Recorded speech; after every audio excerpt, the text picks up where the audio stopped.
Phantasmal Flames booster boxes are up 16.5% this week. The chase card out of that same set is down. If you only watch the sealed market, you'd think this set is heating up. It's not. That divergence is one of the worst signs you can see in Pokemon Finance. I'm EZG Cards, master of cardboard risk management, and I'll be walking you through the Pokemon market, weekly movement, and some inefficiencies I see going on.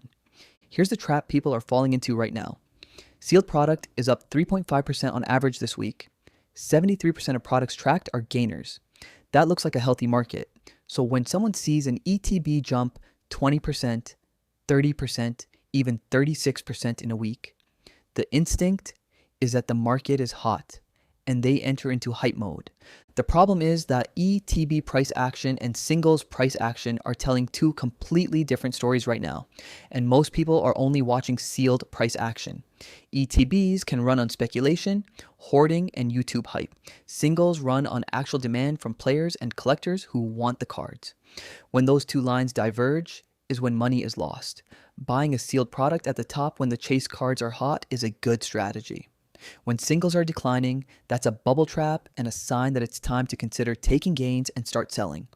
So instead of giving you a generic, here's what's up, here's what's down recap, I want to walk through the 4 trends that actually matter and end with the one booster box over $300 I think is worth it in this crazy cycle.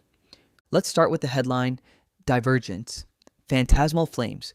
Phantasmal Flames booster box is up 16.5% this week to $463.87.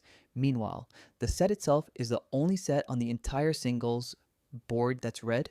The chase card index is down 5.5%.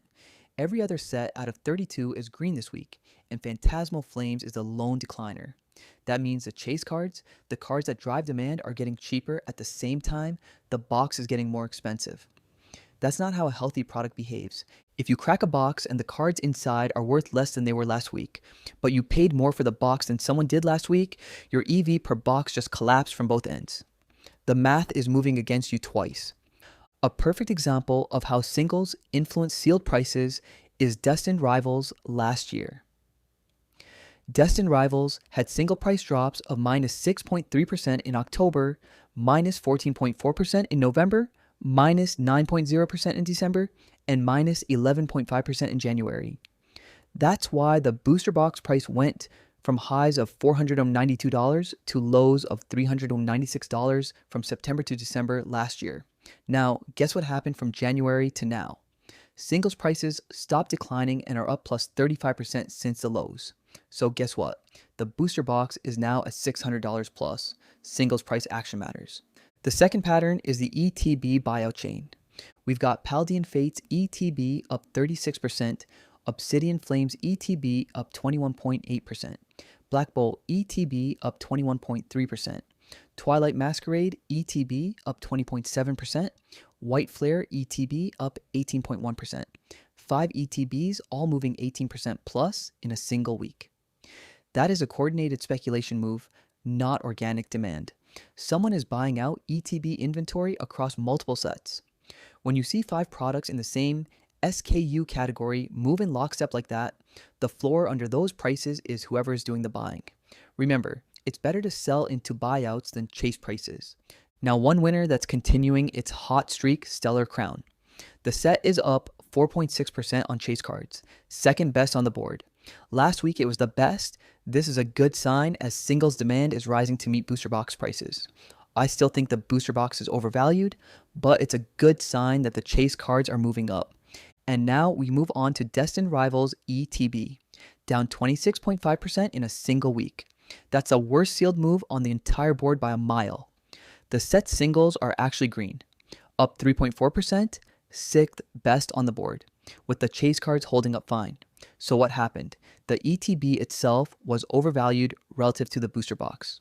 I have the booster box modeled at 4.9% return and the ETB modeled at 0.2% return.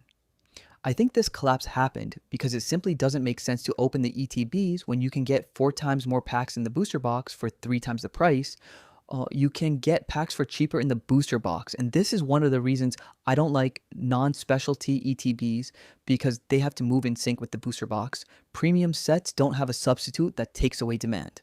Now, the biggest takeaway from this week's data is Mega Evolution base chase cards price action. MEO1 singles are up 3.8%. This is the cleanest signal I see on the entire board.